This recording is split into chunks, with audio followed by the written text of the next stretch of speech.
সালামু আলাইকুম। আজকে আমরা আলোচনা করব বাত নিয়ে। বাত বা আর্থ্রাইটিস বা রিউমেটিক ডিজিজ। তো আজকে আমরা যে বিষয়টা বলবো সেটা হচ্ছে এই বাত বাত এতটা এতটা ছড়াইছে যেন এটা মহামারী। এরকমভাবে প্রতিটা ঘরে ঘরে এখন বাতের সমস্যা দেখা যাচ্ছে। এই বাতের সমস্যা 2-1 দিনের সমস্যা না, এটা মৃত্যু পর্যন্ত। আমরা দেখি যে মৃত্যু পর্যন্ত এই বাতের সমস্যা ভোগে মানুষ। এমনকি এই বাত একদিনে তৈরিও হয় না, এটা আস্তে আস্তে তৈরি হয়। প্রতিদিন একটু একটু করে এটা তৈরি হয় এবং এটা যখন একবার হয়ে যায় তো এটা আর জীবনে তাদেরকে, যার একবার বাত হয়ে যায় সে আর জীবনে শান্তি পায় না। তো আজকে এই জন্য আমরা বাত নিয়ে আলোচনা করব। আমাদের কয়েকটা ভিডিও হবে বাত নিয়ে, বাতের সমস্যা নিয়ে। তো এই বাত সাধারণত এই হাড়, সন্ধি এবং পেশি অথবা টেন্ডন, স্নায়ু, এই এই সম্বন্ধীয় ব্যথাগুলাকে বা এই সম্বন্ধীয় ব্যথা হয়ে বা ব্যথা না হয়েও শক্ত হয়ে যাওয়া বা বিকৃত এই সম্বন্ধীয় এই তন্ত্রগুলা, অঙ্গগুলা বিকৃত, তার কর্মক্ষম হয়ে যাওয়া, এটাকে আমরা সাধারণত বাত বলি বা রিউমেটিক ডিজিজ বলি বা আর্থ্রাইটিস বলি। তো এই বাতের সাথে সম্পর্কিত অনেক রোগ আছে। বাতকে এই আধুনিক আধুনিক চিকিৎসা বিজ্ঞান অনেক রকম নাম দিয়ে, এই বাতের কারণে অনেক রকম নাম দিয়ে রোগ আছে।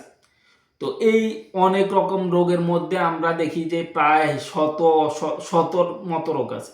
আমরা কিন্তু শত রোগ নিয়ে আলোচনা করব না, আমরা সবগুলার চেয়ে কমন যেই কয়েকটা রোগ আছে, কমন যে কয়েকটা রোগ আমরা স্বাভাবিকভাবে দেখি, এগুলা বিষয় নিয়ে আলোচনা করব। তো এই কমন রোগের মধ্যে আমরা যে বিষয়টা দেখি, যেমন অস্টিও আর্থ্রাইটিস, যেটা সবচেয়ে বেশি কমন দেখা যায়। অস্টিও আর্থ্রাইটিস হচ্ছে হাড়ের বাত, অর্থাৎ বয়সজনিত কারণে এই কার্টিলেজগুলা ক্ষয়প্রাপ্ত হওয়া, জয়েন্টের অতিরিক্ত ব্যবহারের কারণে এই ব্যাপারটা হইতে পারে। এই কার্টিলেজ কি? কার্টিলেজ হচ্ছে দুটা হাড়ের মধ্যখানে যে জয়েন্ট হয়, এই জয়েন্টের সময় একটা সাদা হাড্ডি দেখা যায়, যেটা আমরা মুরগি বা গরুর মধ্যে আমরা খাইতে পারি, একটু কটকট করে সাদা সাদা। এই যে হাড্ডির অংশটা, এটার নাম কার্টিলেজ। এই কার্টিলেজ জনিত সমস্যার কারণে, কার্টিলেজ ক্ষয়জনিত সমস্যার কারণে আমরা যেই সমস্যায় ভুগি, ব্যথা হয়, শক্ত হয়ে যায়, এইটা সাধারণত হাঁটু, কোমর এবং ঘাড়ে দেখা যায়। এই সমস্যাটাকে আমরা অস্টিও আর্থ্রাইটিস বলে থাকি। এই অস্টিও আর্থ্রাইটিস নিয়ে আমরা, এই অস্টিও আর্থ্রাইটিসের লক্ষণ বা সিস্টেম নিয়ে আমরা, মেডিসিন নিয়ে আমরা পরবর্তী আলোচনা করব। এরপরে যে কমন রোগটা দেখি সেটা হচ্ছে রিউমেটিক আর্থ্রাইটিস। রিউমেটয়েড আর্থ্রাইটিসটা হচ্ছে সন্ধিবাত। এই সন্ধিবাত সাধারণত এই সন্ধিগুলাকে, এই যে জয়েন্টগুলাকে আক্রমণ করে এবং হাতের ছোট ছোট জয়েন্ট এইগুলা ফুলে উঠে এবং এগুলা ফুলা করে, ব্যথা করে এবং এইটা অনেক সময় দেখা যায় যে রাতে বা সকালে বৃদ্ধি পায়। এই যে সন্ধিগুলার যে বাত, সন্ধিগুলাতে যে ফুলে যাওয়া, এই ব্যাপারটাকে আমরা রিউমাটয়েড আর্থ্রাইটিস বলি। এই রিউমাটয়েড আর্থ্রাইটিসটা এই রিউমাটয়েড আর্থ্রাইটিসটা নিয়ে আমাদের হোমিওতে যথেষ্ট ভালো চিকিৎসা আছে।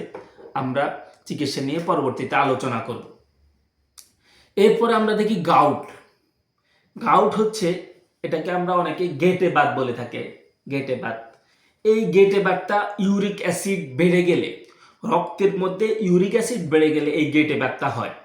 এই গেটে বাত যদি বেড়ে যায় তখনও দেখা যায় যে সন্ধিগুলা জমে যায় এবং এটার মধ্যে দেখা যায় পায়ের বড় আঙ্গুলের তীব্র ব্যথা দেখা যায় এবং ফোলা হয়, লাল হয়, গরম হয়।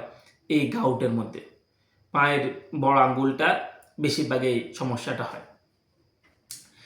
এরপর আমরা দেখি যে এই অ্যাঙ্কাইলোজিং স্পন্ডাইলাইটিস।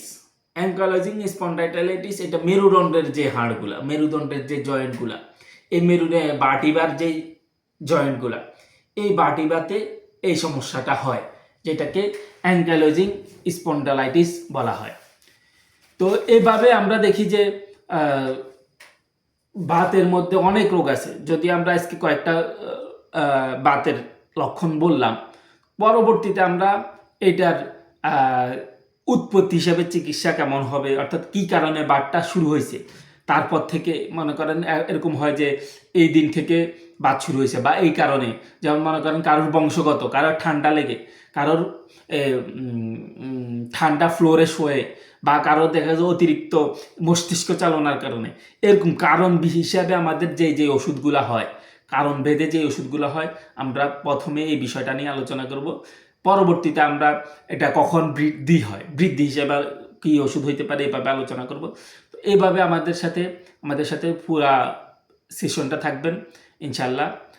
অনেক কিছু জানা যাবে বা অনেক ইনফরমেশন পেতে পারেন। তো এই বলে আমরা আজকের মতো এখানে শেষ করতেছি। আমি doctor Naimul Kibria, BHMS Bangladesh homeopathic medical college, DHMS রোকেয়ান ইসলাম হোমিওপ্যাথি মেডিকেল কলেজ, উচ্চতর প্রশিক্ষণপ্রাপ্ত গর্ভ ও গর্ভবতী মায়ের পরিচর্যা।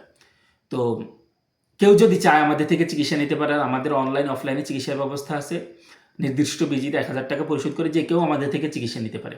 তো এই বলে আমরা আজকের মতো এখানে শেষ করছি। সালামু আলাইকুম রহমতুল্লাহ।